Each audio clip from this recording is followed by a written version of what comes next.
Namje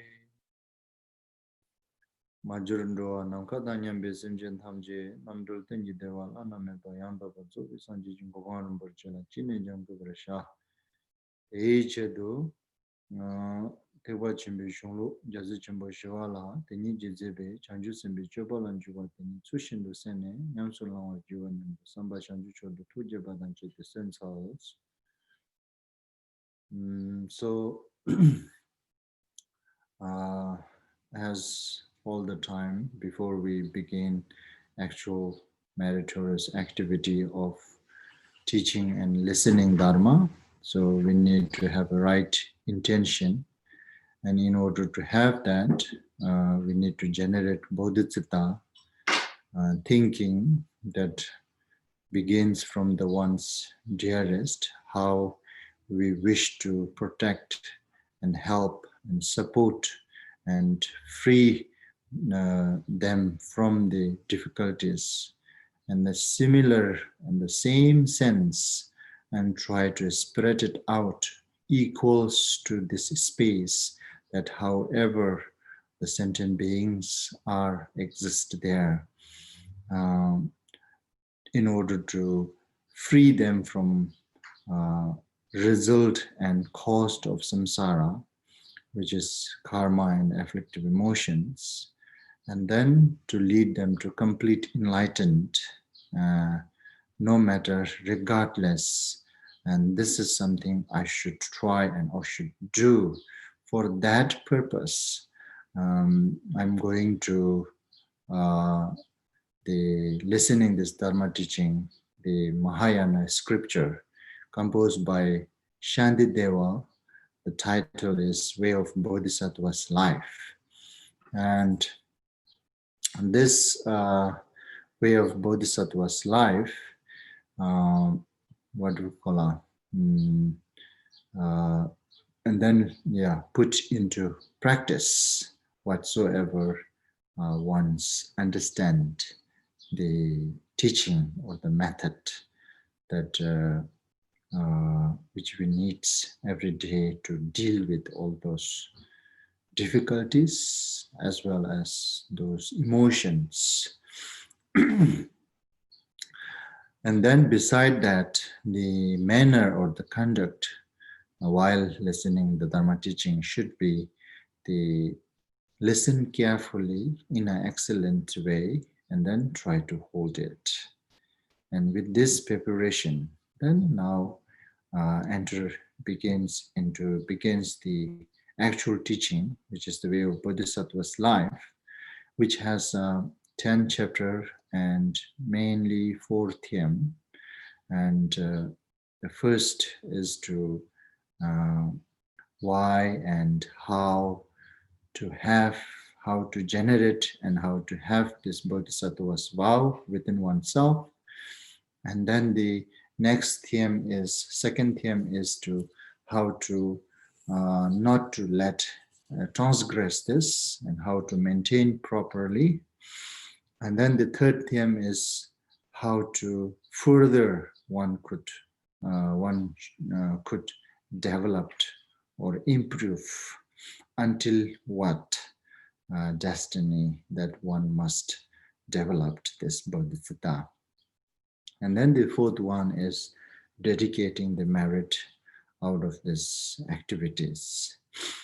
Among this fourth theme, and we are here in the second theme, which is how to not let transgress this bodhisattva's vow and how to maintain properly. For that purpose, mainly that sense of carefulness and diligent and introspection. Is it diligent? Not diligent. Vigilant and introspection, and then the patient. So these are the vigilant and introspections, they combine as a one.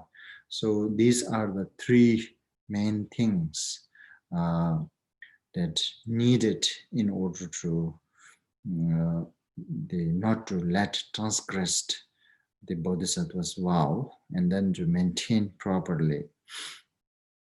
at the same time. It does one action does these two jobs. So that either it is just like a the coin that another side.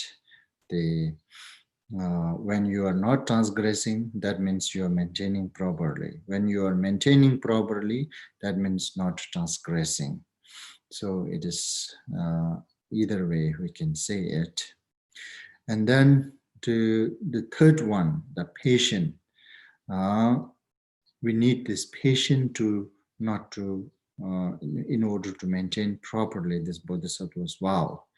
And then this patient, to in order to practice patience, that first we need to understand why we need to practice patience, because then it describes Shantideva, because the anger, the opposite of the patient is the hated or the anger. And that anger and the hated, the consequences of the, how to say, consequences of engaging into anger emotions or the hated emotions, that what it will going to be. By understanding the consequences of that, then we can understand, oh, this patient is something important to under the practice in order to prevent this consequences of anger and hatred. And then in order to prevent or avoid the consequences of anger and hatred, we need to have a right tools to how to control this anger emotion, the hated emotion itself. And then in order to control these two type of emotions, and what we need to understand is, first we need to understand those circumstances or the situations which triggers our anger emotions and hated emotions, which are the mainly four, that the, what do you call pain, as in stanza 11 they described in English: pain, humiliation, insult, and rebuke. And that's how they translate it. Or normally I just say this kind of like a disdain,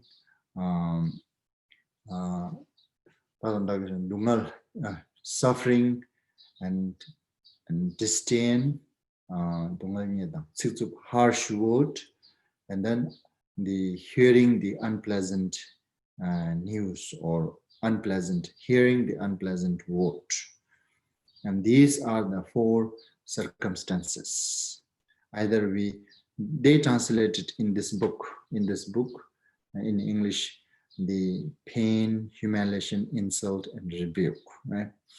And also this, I think same thing, similar, isn't it? Is it similar, that what I'm saying? So, but literally, if we try to translate it, how in the Tibetan it's wrote, which is called dungal. Dungal means suffering, and pain is, yes, pain or suffering. And then the humiliations, they translate it, and then disdain, they directly, nyepchu is disdain, literally if I translate it, I think. Then tsikzup, the harsh word, dungal nyedang, tsikzup, minyan, that unpleasant hearing. Unpleasant hearing is minyan. Minyan. So those are the four circumstances that triggers our this anger emotions. And during those time, when any of this kind of situations, circumstances, when we face or when we encounter, and how we should act and how we should think, and those all provided from here. First for the self, and then second for the one's relative, and then third, reversely, these four means, and that reversely those four, when it occurs to one's foe or the enemy, then we also generate anger emotions, our hated emotions. So during that time, how to think and how to control our anger and hatred emotions. And this is all we gone. And then the last time we are ended here in this stanza 89, right? Stanza 89. From this stanza 87 to 89, 3 stanzas, it is also talk about how to practice patience, someone dispelled or remove unwanting to our foe or the enemies. So this, which is kind of like within this 3 stanza, that mainly what we do not want to our enemy is that when our enemy facing suffer or the pain, difficulties, and what we do not want is no one should solve. If anyone solve this suffering or difficult to my enemy at that time, that makes me generate the hatred or anger. Likewise, and then what I do not want is that no one remove the to my enemy, that when he or she is facing some sort of like a disdain from someone, and then I want to continue him or her to experience that. What I do not wish or what I do not want is some other person come and solve this problem. That I don't want. And when some other one come and then solve this problem to getting disdain to my enemy from someone, and that time, then I may get anger or hatred. And likewise, when my enemy is experiencing harsh word, let's say he or she getting harsh word from someone, and then what I want is to continue he or she get this. And what I do not want is no one or what I do not want is I do not want anybody to interrupt this. I do not want anybody to come and solve this. And when someone come and solve this problem or interrupt this problem, which is that my enemy is getting harsh word from someone, and that moment, and then when that happens, and that also triggers this emotion, anger and hatred emotions. So during those time, and then likewise unpleasant hearing. So what I do not want is, I do not want someone to interrupt, to continue hearing unpleasant word to my enemy. That I do not want someone to come and solve this problem. So that during those time, when we encounter in this kind of circumstances, and how to control this our anger emotion, which is described from this 3 stanza. So this 3 stanza, okay, how it is describing in this 3 stanza? Directly, it is describing that what it is really directly describing is that the being happy or satisfied when my enemy gets any of those 4 difficulties. It's something completely wrong. That's directly, it is describing that by these 3 stanzas. The first stanza, what it is mainly saying is that, oh, your wish is not the really conditions for your enemy to get any of these four difficulties. So don't, from one hand, don't assume that your wish or your aspirations make some changes, make something in my enemy. So first of all, and then on the other hand, even though, or the although, let's say that how you wish or how you make aspirations according to your wish, even though my enemy is facing any of those four difficulties, still it is something not proper and worth to rejoice or feel happy by it. And then if you say, yes, it is proper to feel happy because it makes me satisfied, it makes me satisfied, then what Shantideva said here, and the stanza 88, the last one, that is anything more ruinous than that. Is anything more ruinous than that?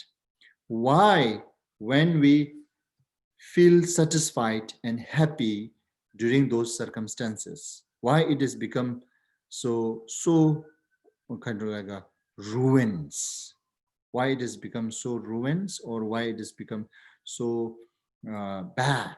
Because I already described you, because when we do this, and that becomes rejoice. So means rejoicing is the third way of engaging into activity, whether it is the positive or negative, and engaging into activity. So when someone kind of like a causing problem out of their hatred and anger to my enemy, or some sort of like a whatsoever, and then my enemy gets hurt by it, and when my enemy gets hurt, I feel satisfied, I feel happy. That means I'm rejoicing to that person that who is creating difficulties to my enemy. And then that person, how he creating these difficulties to my enemy, if it is out of anger and out of very harmful actions, then that same actions, that if, even though, as I told you earlier last time, that normally we don't think this is problem. Normally we think, I didn't do anything. Yes, in a obvious way, or let's say in accordance to the mundane, worldly, even in a country's law, there's nothing wrong. When you laugh, when you rejoice, when someone is facing difficulties, maybe there's no penalty, any penalty or any sentence by countries, because it may not break any of law country, the country of the law of country, right? And therefore, we normally, mundane, we think, this is nothing, I didn't do anything. He get difficulties from his own enemy, so I didn't do anything. Normally we think that. But the fact, when we rejoice after it, that means the third way of involving oneself into its actions. So how the bad karma that other one accumulated by harming my enemy, and by seeing that if I am satisfied and rejoice, then I am also getting the same amount of the negative karma as how that third person accumulated. So therefore, this is saying, this is something very interesting here, that we need to very careful. That I already said this already. That happens within a family, within a spouse, within a brothers, sisters, and within a relatives, then within a communities, and then within a, what do you call it? Yeah, the community. And the community, we don't have, as I also said, community, we don't have to look so far. We just watch ourselves, this community, this small community, and within that, this kind of things is happening. So we should more careful to not to let it happen, this kind of mistake, rejoicing after someone's getting harmed or getting difficulties, and especially that person who I dislike. And when that person face any of difficulties, then I may rejoice, I may feel happy, right? That's the one. It is that is something that we need to be careful, because this is normally we don't consider this is not none of my business. They will say that I didn't do anything, so this is none of my business. But in accordance to the spiritual, yes, it becomes your business, because you involved by rejoicing, you involved by feeling satisfied. See, that's the very important one. And the next stanza is just describing, the 89 is describing the consequences of being satisfied and happy by getting my enemy's difficulties. This is what the consequences we must face out of this activity. So you see that directly what really it is showing is that the feeling satisfied and joy out of kind of like a that, how to say, feeling satisfied and joy when my enemy gets any of those four circumstances, and it is not proper. That directly, this is what it is saying. When this is not proper, then indirectly what it is saying, is that then it is, how to say, and when someone remove or dispelled any of those four circumstances from my enemy, at that time I don't have to feel anger either. That's the indirectly. Because when we understand that when my enemy gets suffer difficult, it is not proper for me to feel satisfied and rejoice, then it goes without saying when someone dispelling or removing that difficulties from my enemy, isn't it? It goes without saying, right? So therefore, this is actually the main point out of these three stanzas. But this main point is kind of like provided in an indirectly way. Directly, what it's saying is, when my enemy face any of those four difficulties, feeling satisfied and enjoying is not proper.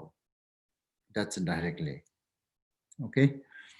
And then now from today, from this stanza 90 to stanza 90 to stanza 111. Stanza 90 to stanza 111, which is almost 21 stanza, isn't it? 21 or 22? Should be 22, right? Yeah, 22 stanza. This 22 stanza, it's what the main subject, what it is talking about is, is the dadandagishela debi gechebala sebagombanis. So, which means how to implement patience when someone hindrance on wishes of self and relatives. So here combine, these two combined, self and relatives, okay? When you understand what I mean, how to implement patience when someone hindrance on wishes of self and relatives. And this is the main topic. From here, begin from this stanza 90 to 111. I think almost 22 stanza. This whole 22 stanza, the mainly what subject, the theme is, what it is talking about is how to implement patience when someone hindrance on wishes of self and relatives, right? When someone hindrance, or when someone create obstacles, when someone they create obstacles or hindrance on wishes of self and wishes of relatives. How I wish for my relative and how I wish for myself, right? That is now, what do you call it? That before we talk about those four circumstances: pain, humiliation, insult, and rebuke. Now reverse this. Now this reverse. That means reverse, what it becomes when it reverse. The pleasure and what do you call it? Pleasure, praise, compliment, and what is that? Any last one? Dation something.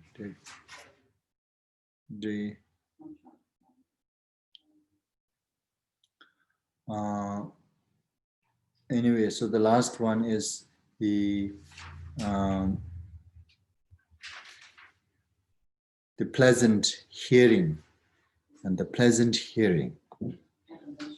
Adulations. Okay, so these are the four things. These are the four things. The, what do you call it? So mainly you need to understand this four is important to understand. So without understanding this four, then this all meaning will not going to be understood. So therefore we have to very make clear first these four things, which is like a pleasure, praise, and what do you call it? Compliment and adulation. So this is what we wish for ourselves, and these are the four we wish for our relatives too. I want my mom to experience any of those four all the time, isn't it? I wish myself to experience any of these four all the time. Even the procedures of death, even the anyway. So I wish this for myself, as well I wish this for my relatives, such as for my mother. I wish this four happens to my mom all the time, directly or indirectly, doesn't matter, as long as my mom is enjoying by any of these four circumstances, situations. I feel joy. That's what I wish, because that's what I wish, and for myself as well.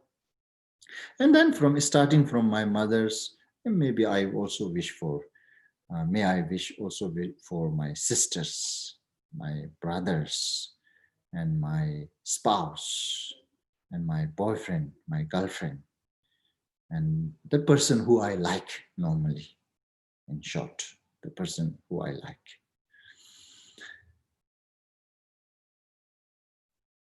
Yet now, when someone hindrance to this kind of situations, okay, it is, let's say, I'm about to get some pleasure, and then on the middle way, in the middle, someone came and interrupt and hinders, create obstacles for me to get this pleasure, right?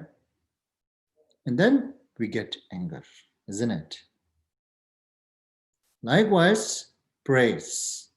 Let's assume that I am about to get some praise, or I about to get some compliment from others, and I about to get some adulations.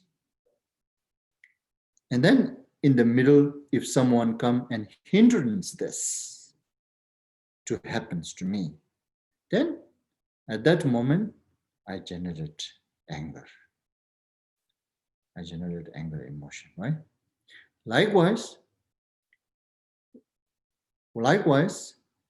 those four things, pleasure and praise, compliment, adulations.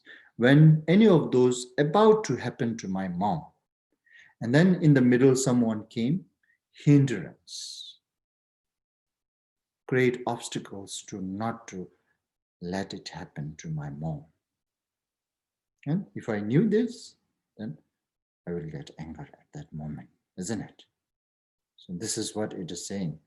How to implement patience when someone hindrance on wishes of self and wishes of relatives. Wishes of self and relatives. Right? So now, this is what we wish. I wish for myself, I wish for my relative. But when someone interrupt in between, then I generate anger, right? So now, Shanti, they were providing the method or the skills from here. At that moment, how to not to be angry, how to implement patience at that time when we face this kind of situations, and how we should not let that situations to trigger my anger emotion, a hated emotion. From here, this whole stanza until 111, until that, Shandideva providing all these skills and methods. So this is what you need to keep in your mind when you read all this, study all this stanza until this stanza 111 from this stanza 90. So keep that as a base understand. This is what the main subject about this all 22 stanza. Then based on that concept, study this. Then how he is providing now the method how to control this situations, this kind of circumstances. And then firstly here, that it begins with this stanza 90. Tödam chakbi rimjuni sunam minjur cher minjur daktop minjur neme min lide varayam minjur ro. Dane randun shejuna tela randun chishiyos. Ide bashik dönani genso chayan tengosos. This two stanza 90 and 91 goes together.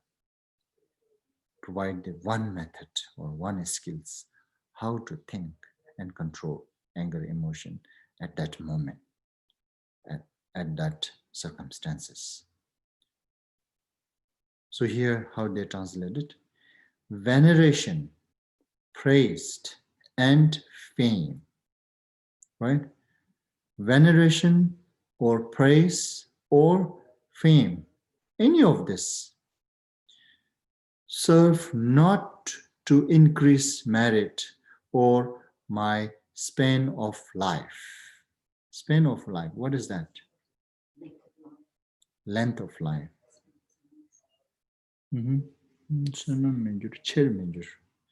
Length of life. Is it length? Length of life. Serve not to increase merit. It is not or, actually. This shouldn't be or. Serve not to increase merit and my span of life. Also, so what Shantideva mainly saying, this veneration, praise, and fame, it doesn't serve to increase my merit as well as to make me great. It doesn't make me great in the span of life. Likewise, bestowing neither health nor strength. Veneration, praise, and fame does not do these jobs. Bestowing neither health nor strength. Likewise, and nothing for the body is, or comfort. It is comfort. So now what Shantideva was letting us contemplate or think is, think carefully, this venerations, praised, fame, if you really contemplate carefully, look at it carefully, any of this doesn't really serve any of these five purposes. It will not going to fulfill any of those five purposes, which is, it will not going to help us to increase our merit, first one. It will not going to help us to span of life, my span of life, two. And then it will not going to bestowing neither health, three, nor strength, four, and nothing for the body's ease or comfort. It doesn't give any comfort to your physical body. So now Shantideva letting us think, contemplate with very carefully. If you really look at its natural, any of these three actions doesn't serve any of these five purposes, doesn't fulfill any of these five things. And then continue next. If I am wise in what is good for me, I will ask what benefit this bring. So you see, if I am a wise and if I am a skillful person, then what is good for me? I will ask what benefit this bring, this veneration, fame, and praise. What really it bringing to me? If I am wise in what is good for me, then I will ask myself,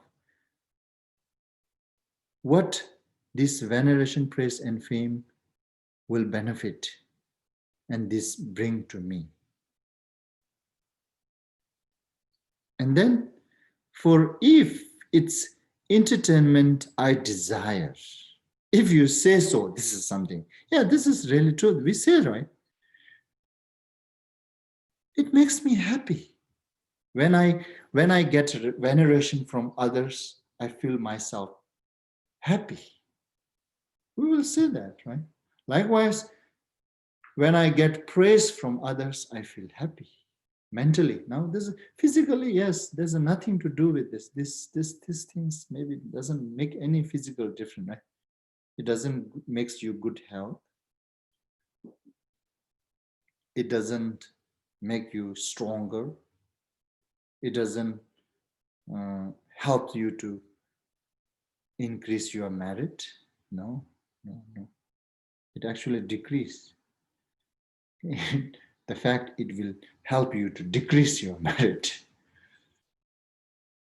That's opposite. Merit for sure. And then so yeah, that's what it's saying. For if it's entertainment I desire, if you say so, so this is what it means. If you say so, then if I say so, okay, just put it here, I desire. If I say so, then I might as well resort to alcohol and cards. Cards means gambling, right? Gambling and so forth. This is now kind of like a Shantideva hint. It's hint. When you really contemplate this, this is something hint. Shantideva is kind of like the giving the point by hint, is it? He's giving the point by hint, indirectly. Hint. This is hint. And as well as these two stanzas also showing for the temporarily, while we are alive, while I am alive, this veneration, praise, and fame serve nothing for myself. That's what it is also showing by this two stanza. And this is isn't it? This is very interesting to let us think and how to not to agitate our mind when someone hindrance any of those wishes for self and for relatives. Right? So he is letting us think, why you care so much about this veneration, praise, and fame? It's serve not to increase merit, serve not to my span of life, serve not to health, serve not to strength, serve nothing for the body, yes. It doesn't serve any of those five purposes. But yet, on the other hand, if I say, oh, anyway, even though it doesn't serve any of those five purposes, but it serves to entertainment, which I desire, if I say so, then I might need to rely as well as resort to alcohol and cards too. It does not mean that he does not mean that, okay, then you should do this too. No, he doesn't mean that, okay? That doesn't take it this way. What it means is that because feeling joy and happy by those veneration, praise, and fame, it's equal to feeling joy and happy by alcohol, drinking alcohol, and gambling, and so forth, all these nonsense things. That makes our mind happy temporarily as well, right? Same. This is the very point that he's trying to point it out.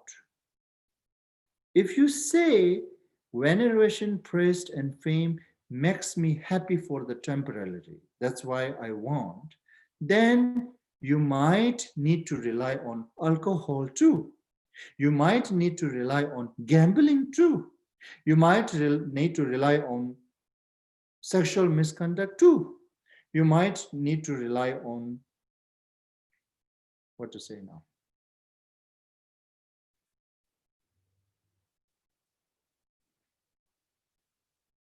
I don't know now. I've lost.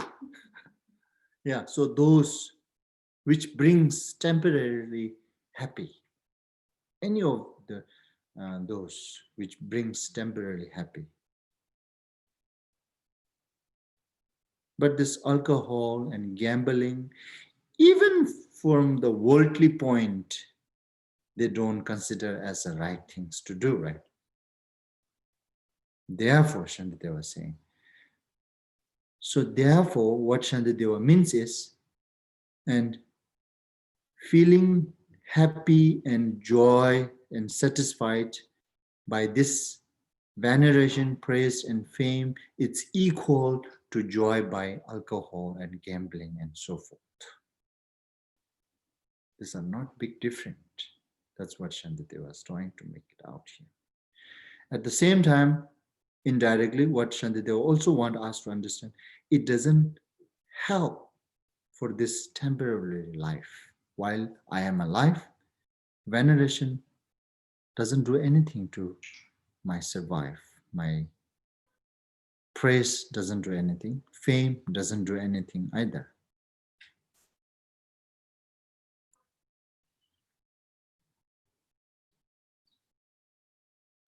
This is something, advice, we need to think now. Does it really? I think nowadays people will not really think this way. I think people might think, yes, this veneration, praise, and fame give me strength, right? It gives me strength. It gives me health, healthy body. Nowadays, people might say that.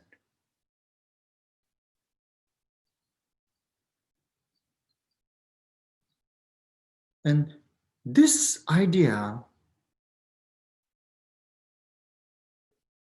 sometimes this kind of advice, we need to think anyway, okay? Not necessarily we just accept. This is because Shantideva said, okay, this is it. No, not necessarily. So we might need to think now, contemplate, and you can share your understanding out of this, what Shantideva suggests. Sometimes those kind of advice works during that moment, and to those people who's listening, who are audience at the moment when Shantideva was preaching this. But for the different circumstances, different times, may not work.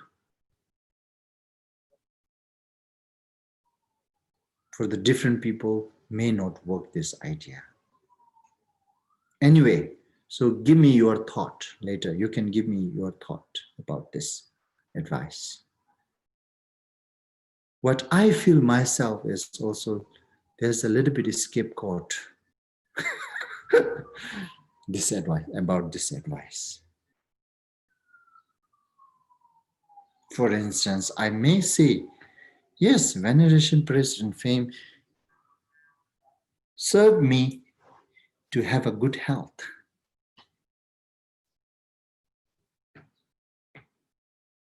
This is one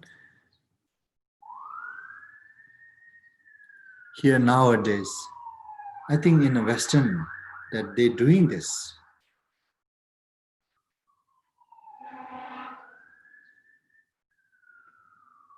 For instance, when someone, or especially to the kids, when they don't know how to speak very well, and then someone who newcomer in the country, and when their English speaking is very broken, and they are feeling uncomfortable to speak out. And when they say a few words in English, even though it is not really proper or very broken, including pronunciation. But those teacher will going to praise. Oh, wonderful! Now you're able to speak. Now you're able to speak English. It's give me some strength, isn't it? So, which means this praise, what Shantideva was saying, it doesn't serve any strength. And then maybe it serves strength.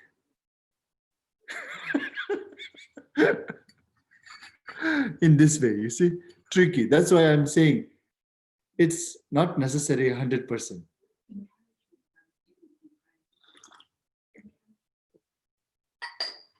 Yeah. So you can say encouragement, and then encouragement is still praising. You are encouraging someone by praising. Oh, you are great. That's praise, right? You speak very wonderful. You become very better than before.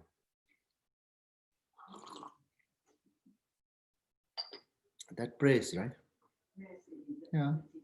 Encouraging. directly encouraging, indirectly praising. But if we become addicted to praise, yeah, that's why it is. That's what it is saying. This may not work 100%. So that kind of, I found it some scapegoat out of this advice. But maybe I'm wrong too. Okay, who knows, right? And maybe this Shantideva, this idea or this advice may not serving nowadays. 100%, yes, 100%. I need to say that 100%. that if we become, there's a difference between receiving worthy praise and if we become addicted to veneration, praise and pain. If we become addicted to it, then we could do actions that could break our vows. Like, our refuge vow. Is that what he's talking about? No. Anyway, so whether this veneration, praise and fame serving any of those 5 things or not, we should analyze. We should check. Okay, we can still check, research. But what is really truth is here is that, and the point from Shantideva, what he is really trying to making here is to how to control our anger emotions when someone interrupt any of this from me and any of this from my relatives, right? For that purpose, if we contemplate, think in this way, then it might helps. Yes, it helps for myself to feel little able to control my anger emotions. But still, we can definitely, we can check, we can investigate what does really it means, okay? And then the next one is stanza 91. Anyway, so this stanza, okay, I already said, this two stanza is showing the veneration, praise, fame. The fact doesn't even serve for this temporary life while we are alive. So therefore, what it is really showing, it is not really worth for us to cherish after this. Which means when someone interrupt, when someone hindrance on our own wishes of self and relatives upon veneration, praise and fame, we don't have to make big deal out of it. We can just ignore this. We don't have to feel unhappy or agitated or anger. That's what it means. And then the next one, Dragpi Tundu Nordoshi, Dani Jang Suchena, Tsindu Namji, Chishija Shina Tego Sula Days. Now this one, stanza, the 91 is, no, 91, not 92. That's 92, right? I lost my life, my wealth, I squander. What is this squander? Squander means to waste. Waste. Squander. I squander. All for reputation's sake. Yes, some people do that, which we can see even nowadays. And what use are words? So this reputation, praised, fame, this is all are just words actually. What use are words, and whom will they delight when I am dead and in my grave? This next stanza, the 92, is what Shantideva really showing is the first two stanzas Shantideva already described. It doesn't really serve the purpose while we are alive. And then now what it is showing, it even not going to help when we are die. What we will going to do with our reputations? What we will going to do with our fame? Name, praise. Doesn't help. Doesn't help to liberate my mind when I die, right? Doesn't help me to born into the higher realms or become arahat or even great, become enlightened. It doesn't help. Oh, you are so famous, so therefore after you die, you must become enlightened. No. You are so well-known person. We are so venerated person by everybody. So therefore, and you must go to the become arahat, liberate. No.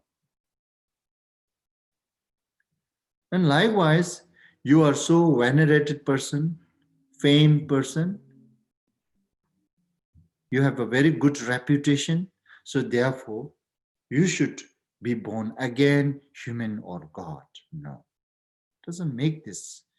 This reputations doesn't help anything when we are dying as well. This is truth, yes, definitely. So what this second is, the 92 stanza means is that it is not going to help when we are die too. The first, this veneration, praise, fame will not going to serve while we are alive. And then the second, this veneration, praise and fame will not going to serve even when we are die. So therefore, the next stanza 93 is the example to conclude these two meaning.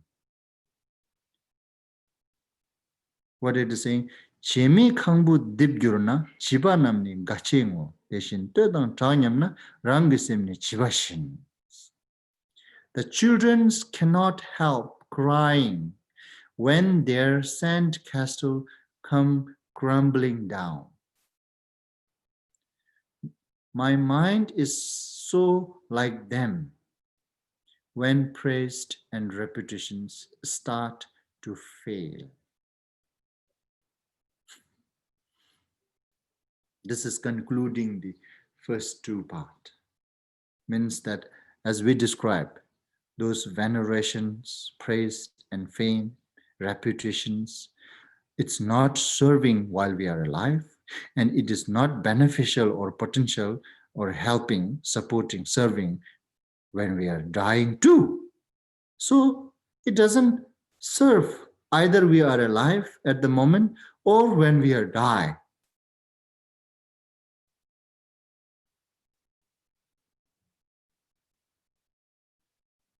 This is very nothing to do with both. When veneration, praise and fame and reputations not serving while I am alive and not serving when I am dying, when I am dead, when I am dying, then why I should dislike or why I should, why I should,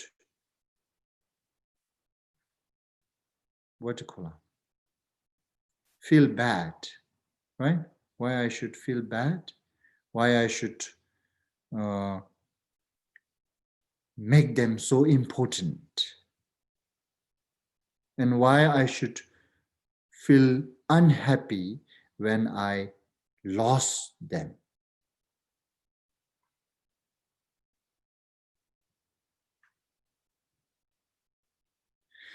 Even after understanding, so this is something.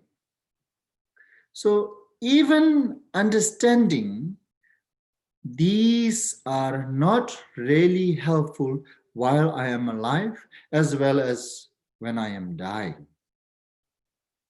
But still not being able to, what to say, let it go, or still making them as a very important.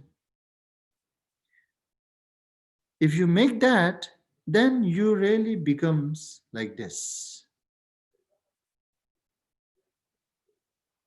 The children cannot help crying when their sandcastle come crumbling down. So now this is it. Shantideva concluding here. So if you say, okay, let me be children for this temporary moment or for this circumstance, then this both advice we can neglect.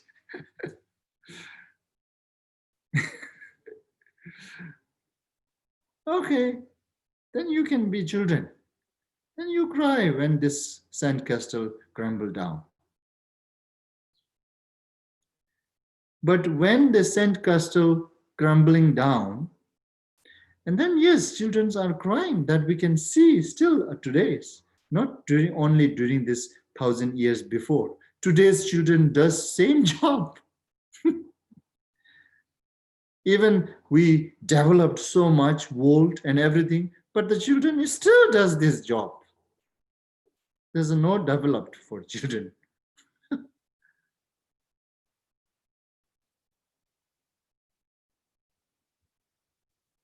You see, this kind of some point will going to remain forever. Because as long as there's a children, they will going to make this big deal.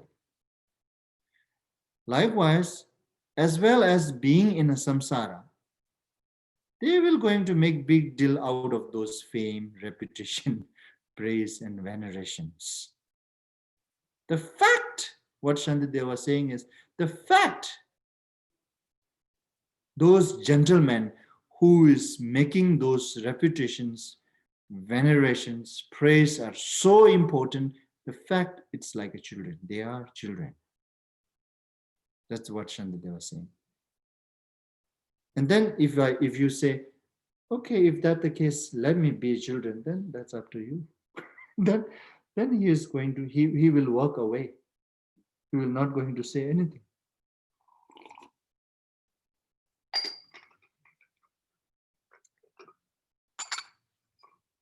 So that means you are not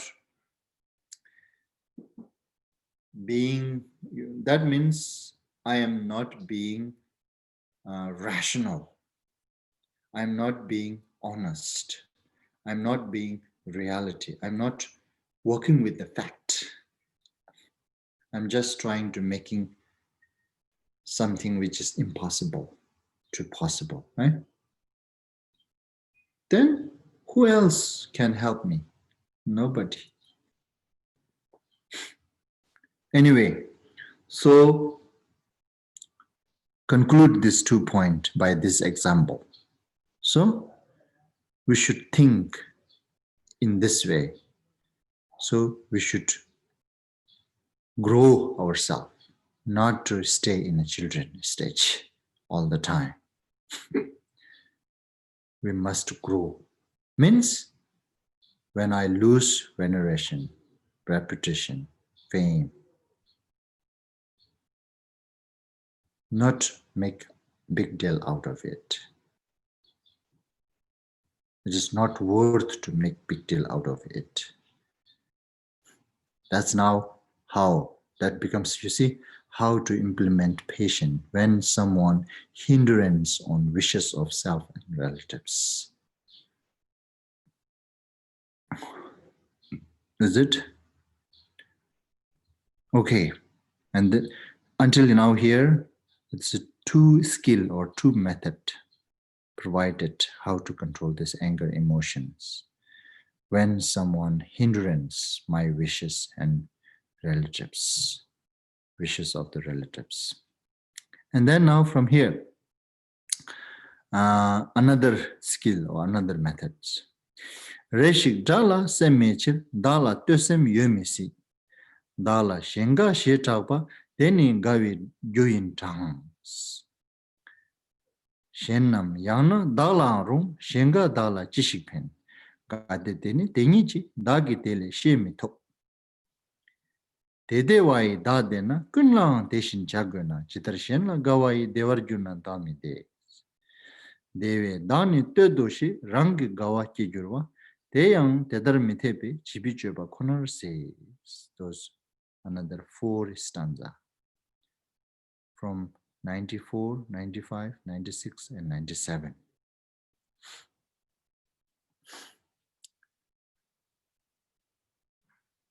Short life sound, devoid of intellect, that's how they translate it, huh? Can never in itself intend to praise me. What do you think now? Some of these logics are very interesting. How they are kind of like using their technique to let us let it go, grasping on such a considering this joy is so important, happy is so important.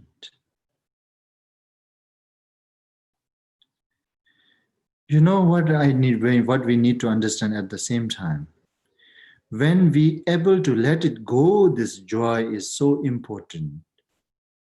It doesn't take away our joy. It brings back our joy, the fact is. And this is the methods to how to get the true, genuine, real joy.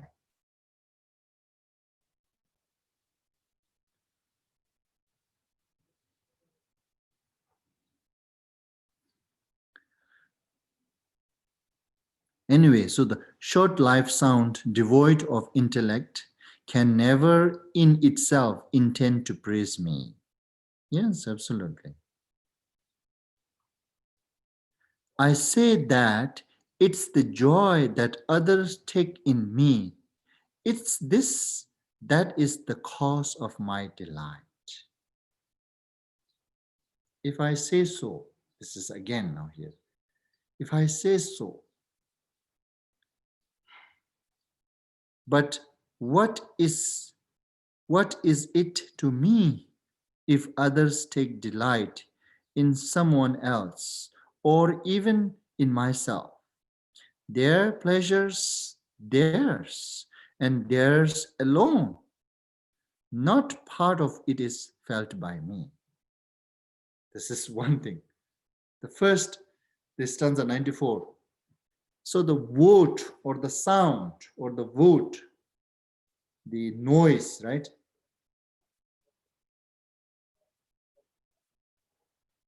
Itself is devoid of intellect. Yes, it doesn't have any intellect. Therefore, that sound itself doesn't have any intent to praise me. So now Shantideva was letting us kind of like be very thorough here. So normally we feel happy, right? Normally, let's say we feel happy when someone praised to me. Okay? So now what Shantideva was really trying to let us find is, okay, when I get praise from someone, if I say I'm feeling happy, I'm feeling joy, then now look where this really joy comes from.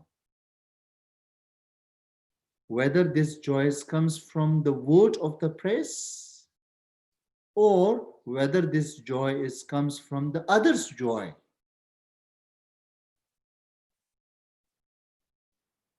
See? And we cannot say that this joy comes from this word, because the word doesn't have any intent to press you. The sound itself, right? The sound itself. It is very short life, means momentary. The sound itself is very momentary.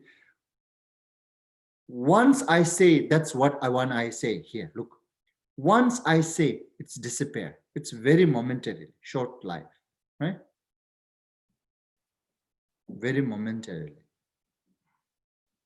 This what I said right now, very momentarily, it's also faded already, right after, isn't it? This short life sound itself is devoid of intellect, therefore can never in itself intend to praise me. So means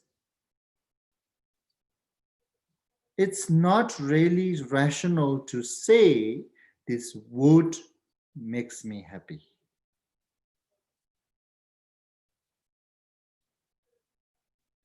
Now, it's better for us to say that it's the joy that others take in me.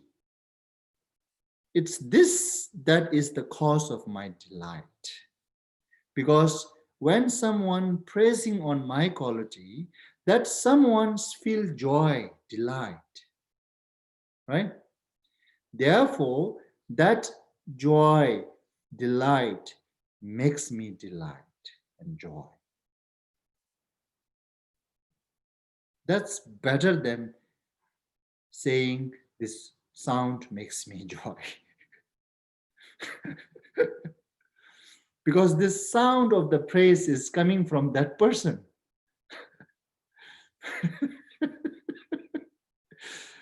Interesting, right? Now he's trying to let us be very, what do you call it? Let us, he wants us to use our discernment, intellectual, intelligent. He wants us to use our intelligence and discernment to see the fact where this joy is coming from.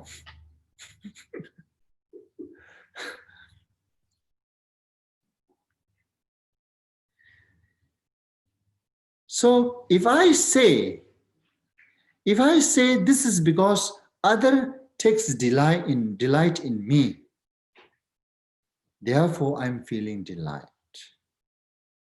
Okay? Then, but what is the other? Now again he is letting us think. But if you say so, then but what is it to me if others take delight in someone else or even in myself? Their pleasure is theirs and theirs alone. I could not get even a part of it. No part of it is felt by me. Right, yes. I cannot really get even the portion of their joy. Right? When we think really content very carefully. Normally, yes. Normally we say, oh, I feel happy because he is happy. But the fact, I cannot even take the 1% of the other's joy. Cannot share. Right? This is what one thing he wants us to think that way. And then the next one, more interesting, is if I am happy at the joy of those who take delight, that's what we said, right, already. Then, if that's the case, then everyone should be the source of joy to me. When people take delight in others, why am I not happy at their pleasure?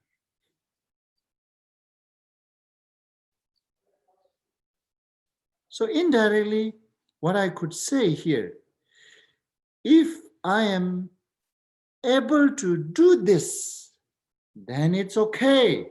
Yes, then it is okay. You can say, oh, I'm happy because of him, he or she is happy.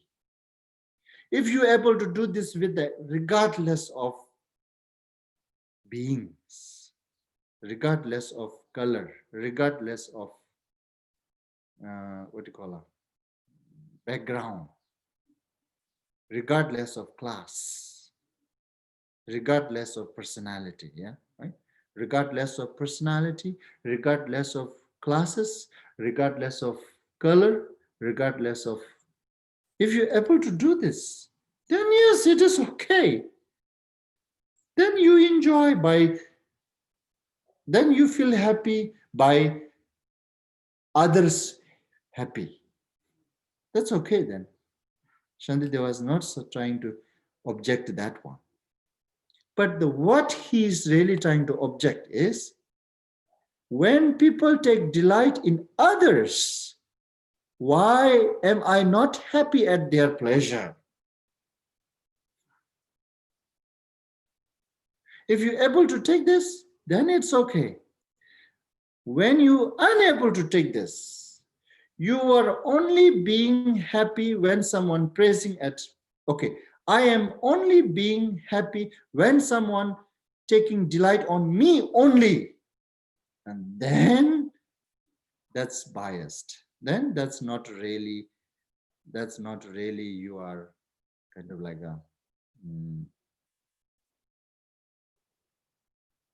what do you call it? It doesn't help to kind of like a control the anger emotion, right?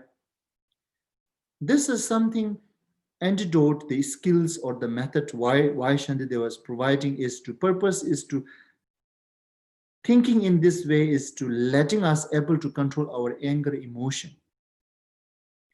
If I am only able to do with this my own, when someone takes delight on only on me, then it doesn't really helps to control my anger emotions.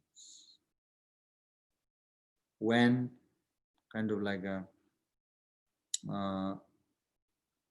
when someone interrupt or hindrance my wishes or my relatives, right? It cannot serve the purpose.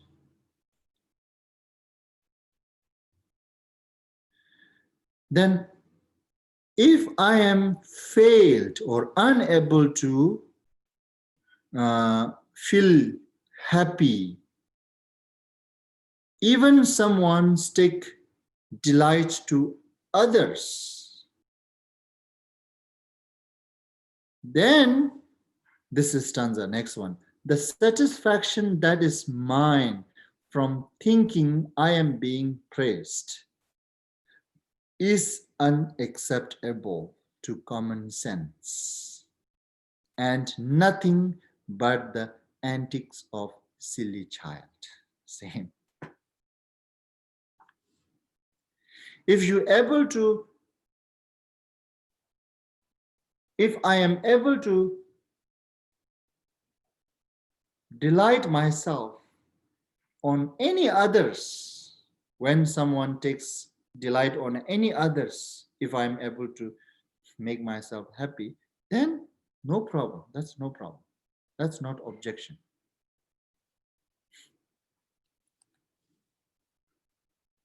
The objection is that why you are only being happy when someone takes delight only on me. Why I am being only happy at that time. That, if I'm say that, that becomes the like a child, and nothing but the antics of the silly child. The same.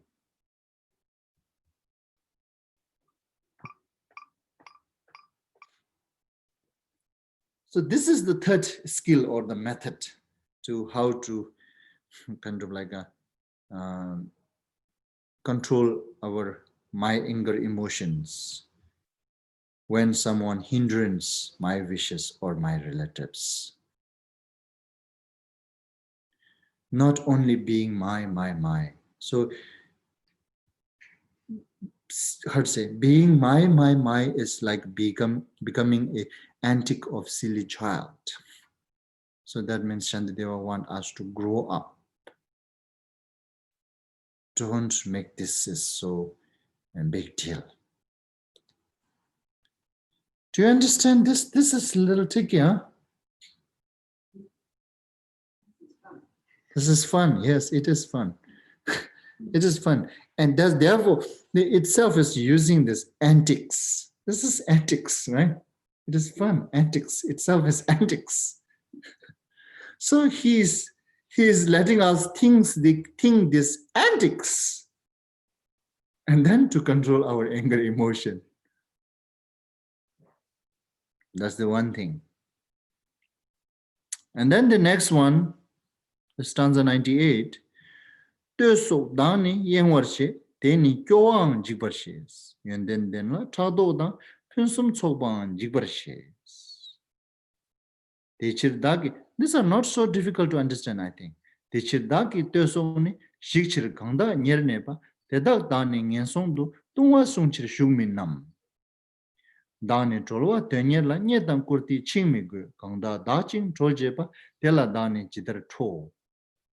Dani dungal jugdoela sanji chini chinlapshin mitong gopar nyit jurba tela dani jidar cho.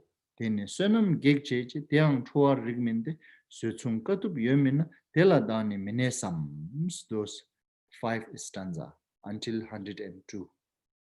Those 5 stanza, 98, 99, 100, 101, and 102 shows the one method to how to control the another method. So the praised and compliments distract me. Yes, it is distract.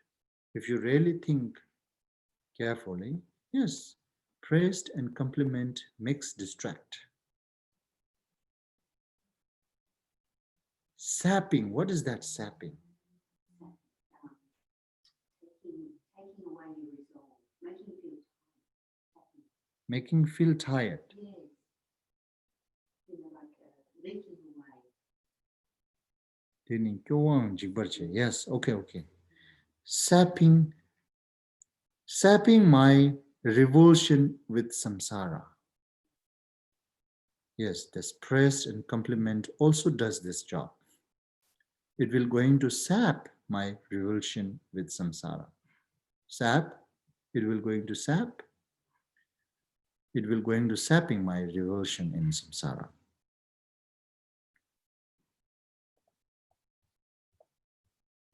As well as this praise and compliment will going to make me start to envy others their good qualities. It does too. Envy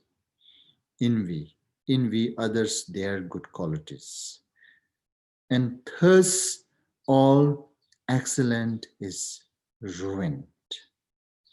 All excellent means mainly here patience. Patience will going to be ruined by it. Yeah, so the mainly praised and compliment distracts me, as well as sapping my revulsion with samsara, as well as I will going to start to envy others their good qualities, and thus all excellence is ruined. Yeah, excellence is ruined is mean non-distract, it's ruined by praise and compliment. And revulsion with samsara, it's ruined by it, right? And as well as able to rejoice or praise others' good quality is also ruined by it. And then the patient will going to be ruined by it too. So you see, thus all excellence is going to be ruined by praised and compliment. Now, this is another way of thinking to control our anger emotion when we failed, when we lost those, right? And he is letting us to think these are not so important. This part has some very negative. It's good to go away. It's good to fail about this. That's what Shantideva was trying to say here. It's good that you lost this.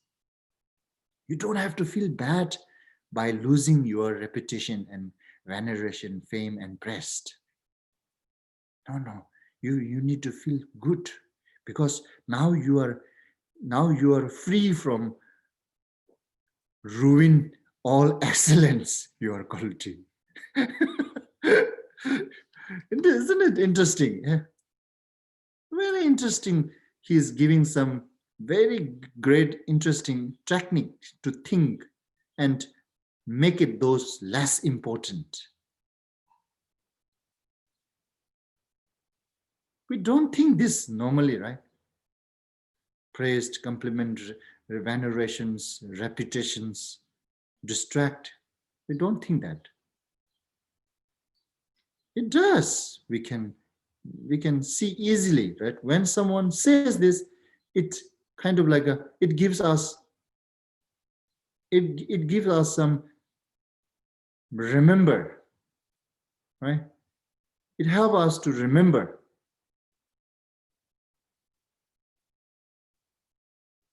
When I never heard any of these things, that I will going to get distracted by praise and compliment, veneration and reputation, then I normally don't really concerned and worry. But when someone say that, and then I immediately, oh yeah, this is truth. Yes, it makes me. It's easy to understand. It is not something difficult to understand. But we need that trigger our memory by this word. Therefore, we need good friend, a good friend. Why it is very important. Those all the great advisor, they're saying the friend is the also one very important role will going to play in your life. And friend is the one who will going to influence your attitude, your behavior. My behavior and my attitude will going to influence by my friend so much. Just like they give this example, just like that even though ordinary wood, if this ordinary wood stay long enough with those great smell sandalwood for a long period, and this ordinary wood will going to start smelling sandal. These are the example they're giving. Likewise, from the negative side, even this sandalwood will going to stay in this ordinary bad smell wood long enough. Then this sandalwood, its quality, this great smell will going to be lost and become like them. Both positive and negative, okay? So the friend is very important. So when we have a good friend will going to help us to remember these things, not to get completely lost by this temporary pleasure. Good friend will going to triggers our memory to remember those important things. Therefore, good friend is very important. So now this is being a good friend, you see, here. No one is saying that praise and compliment will going to distract me, other than this Shantideva here. Shantideva, he is the one who's saying this. Oh, no, it will going to distract you. It will going to snapping your revulsion with samsara. Sapping. And it will going to mix you to envy others their good qualities. And thus all excellence will going to be ruined, including the patient.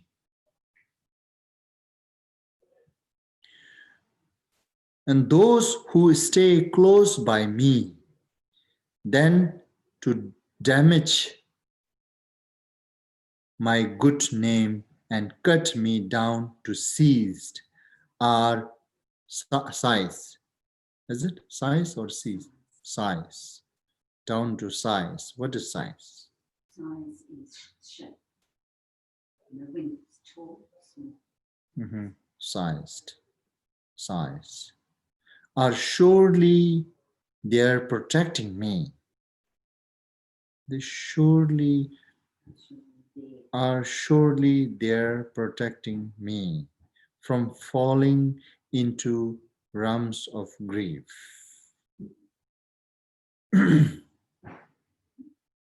Yeah, see, these are not difficult to understand, huh? Those who stay close by me, then to damage my good name and cut me down to size. Instead of surely say, isn't it they're protecting me? This is with the question mark. He wants us to contemplate ourselves rather than saying surely. Isn't it they're protecting me? Think carefully. And likewise, isn't it they're protecting me from falling into lower ramps?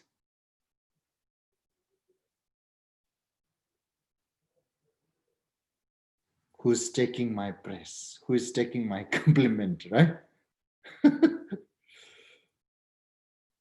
And for I am the one who strive for freedom or liberation. Here, liberation, right? So if oneself is considering that, then I must not be caught by wealth and honors and this praised, compliment, venerations, reputations. How could then, if that the case, how could I be angry with the ones who work to free me from my fetters? The person who is trying to taking away my praise, taking away the venerations, taking away my fame. You see, these are exactly very great skill method that it exactly helps the how to implement patience when someone hindrance on wishes of self and relatives, right? This is what I wish, right? But he is disturbing, he's hindering my wishes. And when someone hindrance my wishes, how to control my anger emotion? By thinking this way now. Thinking this way. All this start from this stanza 98 towards here. And then also, they are actually like the Buddhas. Very blessing. Bar my way, determined as I am, the plunge myself headlong in sorrow. Is it? Headlong in sorrow. To plunge myself headlong in sorrow. What Shantideva was really saying, actually, instead of hating them, they are sent by Buddhas. This is your blessing of Buddhas that they come to you and take all your reputations away.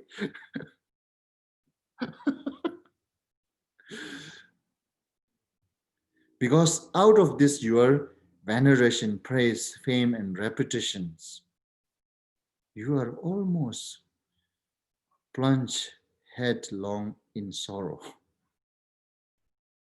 Yeah. Now he is pulling you out from that headlong in sorrow.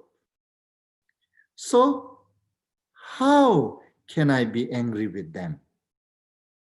When you think that way, and how can I be angry with them? Isn't it? If I'm able to think that way, okay? If I'm able to think that way, then this really common sense makes sense. That how can I be angry with them? Because the fact, outlook, it looks like they're harming and disturbing me, but the fact they're really protecting me, helping me.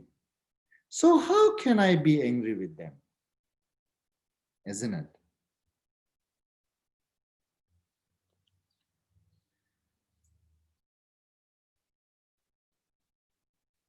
And then I should not be irritated saying they are obstacles to my good deeds. For is not patient the supreme austerity, and should I not abide by this? That's another way, another one, different, isn't it? I should not be irritated saying they are obstacle to my good deeds. Actually, they are not obstacle for my good deeds, isn't it?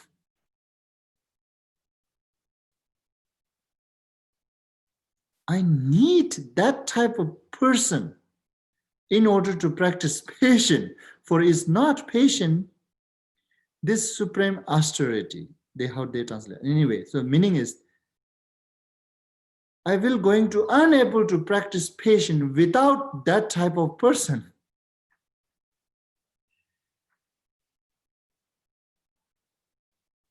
So isn't it should I not abide by this? It is saying the fact you must love them instead of angry. Angry is forget it.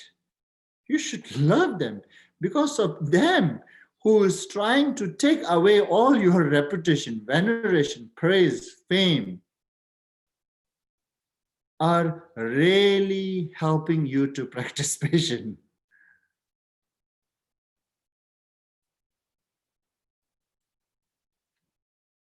Even from the look, even we look from the point of, even we look the point of view from the willing to practice patience, someone who willing to practice patience, and that type of person is very much needed. This is what Shantideva's mean. Okay, now he's letting us think in this way, and then to remove this anger emotion when someone hindrance what I wish to myself and to my relatives. Instead of getting anger, you need to think they are actually protecting my relatives and protecting myself. They are not really disturbing. Anyway, so we should stop here today. So far until now, he provided 4 different skills, methods to how to deal with the anger emotions, how to implement patience when someone hindrance on wishes of self and relatives. And tomorrow we can still continue go.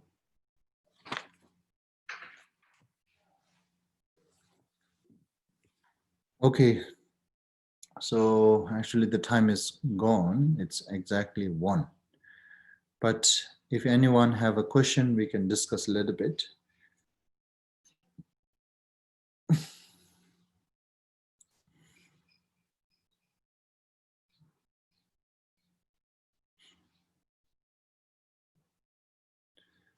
If you have question, you can let me know.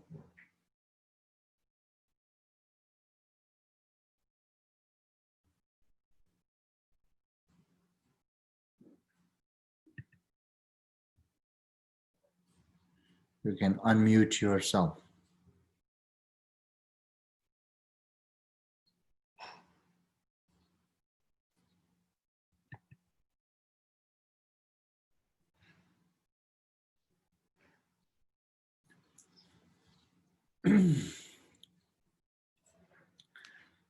If no question, then we dedicate and then take rest.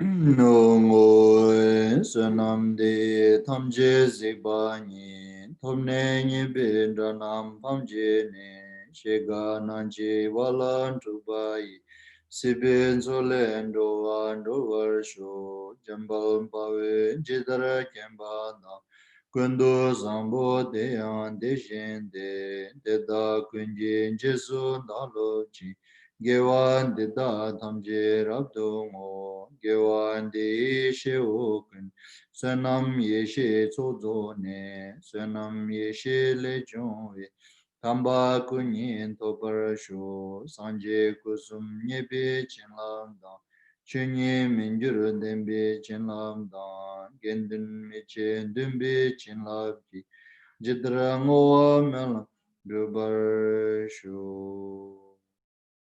By this beneficial activity, may I obtain omniscience, and having vanquished the harmful enemies, greed, anger, delusion, may I liberate all being tossed about helplessly by the waves of birth, aging, illness, and death in the ocean of becoming, by conforming to the knowledge of courageous Manjushri, Jambalyang, and in the same way as Samandabhadra, Kundusambo, and following their example, I dedicate perfectly all this virtue. By this virtue, may all being perfectly achieve the accumulation of merit, sonam, and wisdom, yeshe, and may they thereafter obtain the two holy bodies which result from these two accumulations. By the blessing of the Buddha, Sanji, who obtained the three bodies, by the blessing of the immutable truth of the Dharmata, Chunyi, by the blessing of the infallible aspiration of the Sangha, Gendin, may this prayer of dedication be accomplished just as it is. Thank you. Have a good day. See you later.